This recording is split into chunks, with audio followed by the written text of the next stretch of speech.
Yo, you know what's crazy to me? So I went on YouTube, right? And I was looking for some ideas for this video because I entered like how to be a stepdad. And you know what? All the searches that came up was saying don't be a stepdad, why it's bad, it's not good to be a stepdad, like all these negative things. Well, I'm gonna sprinkle some positivity. Let's ignite the world. I felt compelled to make this video because, hey, guess what? I am a stepdad, and I know most of the people who follow my channel and my audience are young men between 18 to 44, and I'm talking to you guys right now. And I want to let you know that being a stepdad is not bad. I grew up with a stepdad. In this video, I want to talk about the reality of being a stepdad. There was so much negative videos on being a stepdad that I watched. You know, I was trying to get some content ideas. One of them was saying, well, you can't discipline the kid and it just messes up the bloodline and it's not good, and it's a whole bunch of negative. That might be some experiences, but it doesn't always have to be like that. And in fact, I'm gonna take this back to the Bible. The Bible doesn't necessarily mention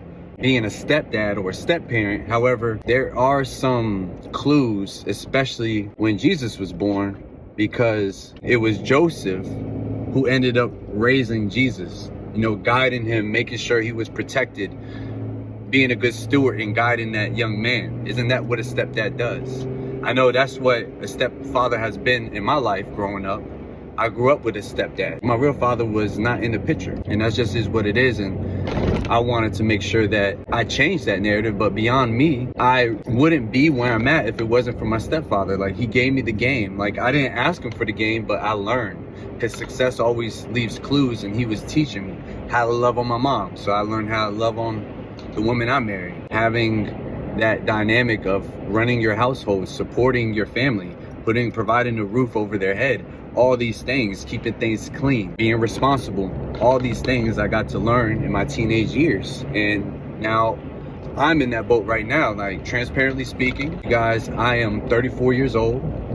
I am married. And first, if I didn't choose to be a stepdad, I would not be married to my one and only, my queen right now. I would not have the two beautiful children that we conceived.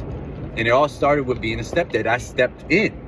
And I feel like this doesn't get spoken about. I was a stepfather before I was a father. I stepped in because I knew what that was like. My family, it's all been blended. A lot of my uncles, they got married, they had kids, they got remarried or divorced, and they had more kids. Like, it's all blended family and how I grew up. This is all I've seen. And if you're out there contemplating, maybe you might be in a situation I was when I was about 27 years old, of stepping in and being a stepdad.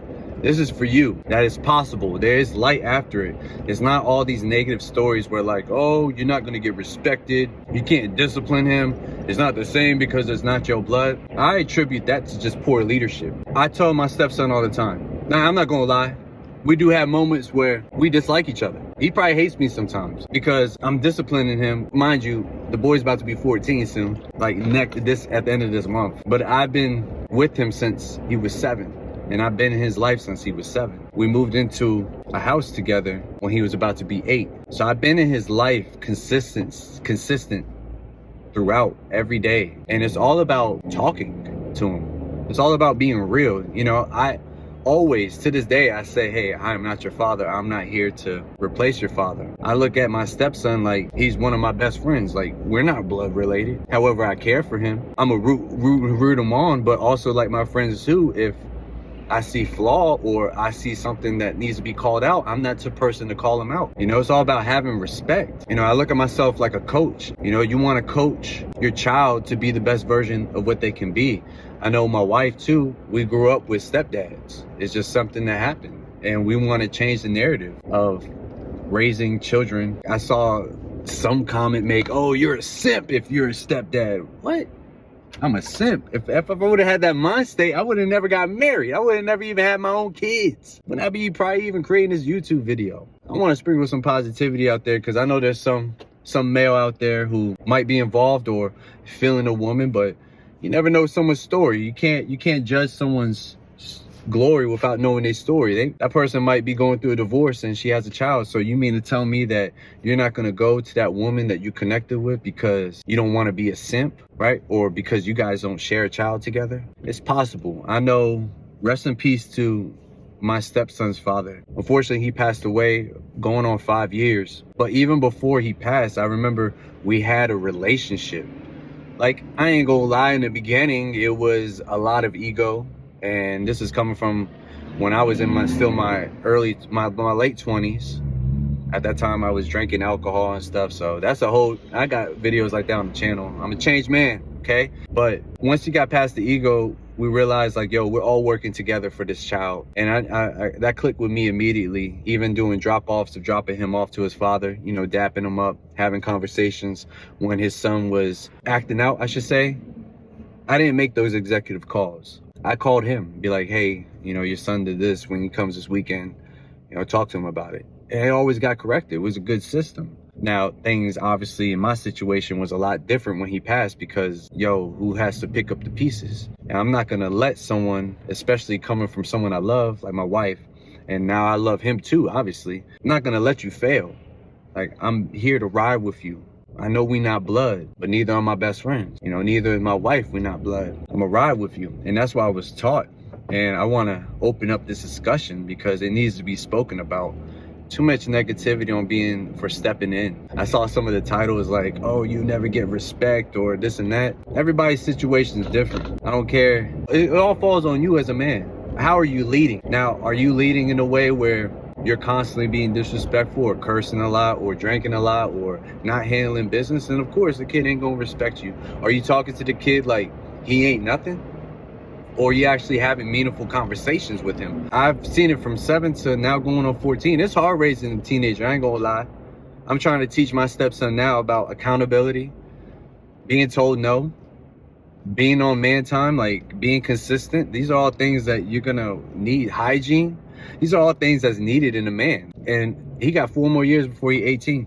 And it's my job to lead him right now because no one else is. And sometimes when you become a stepdad, you take on this role as a leader, knowing that you have a piece and hopefully developing that child to be the best they can be. You don't have to say, call me dad or this and that. I never tell my stepson, call me dad.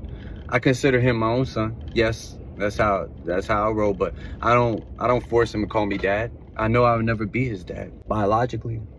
You know, I know I can never fill those shoes. However, one thing about me and how I parent is I'm gonna take care of you. I'm gonna lead you. I'm gonna show you a good example. You're gonna see me fall. And like a lot of it with me and him now, especially now, I would say when, you know, I fall short. I'm so real with him. I don't lie. There's nothing to lie about. Does he get pissed off sometimes when I say, yo, cut the candy out or you're eating too much snacks? You're gonna get diabetes because he likes a lot of sugar. Yes, he gets pissed off. When I tell him things like, yo, come on, you gotta clean up your room and do this and that, does he get pissed off? Yeah. Probably, but who else is gonna do it? So if you're out there right now and you feeling that girl, I didn't even think I was gonna marry the girl I was feeling. I remember I was scared to even be a stepdad or step in that role. You know why? Because I didn't want us to go sour and that relationship ends and then now he's in the same boat. We're like, dang, I want to see my daddy all the time. We did it again. I came closer. I did that once with a girl I was dating. And she had a daughter. And I remember I got close to her and I was starting to get close to the daughter and then we ended up breaking up and the daughter was affected by that. That's never cool. You know, that's never cool. But I do know this, if I didn't pursue stepping up, I would not be married right now and I would not have 2 of my own kids. We've been married for 2 years now, going on 3. I have a 1-year-old daughter and I have a 7-year-old son. And we blended our family together and we make it work. That's why I want to make this video. Hopefully I pop up in the algorithm for creating this type of video and if you guys like this video and want more videos on this subject, leave in the comments, hit the like button, and I'll start creating more content like that. I create these videos because I wish I had these videos when I was going through it. If you guys enjoyed this video, hit the like button. But remember, man, this is the reality of being a stepdad. I wouldn't change it for the world. Leaders lead, man, and they see. Oh yeah. You guys stay blessed by the best and don't forget to ignite the world.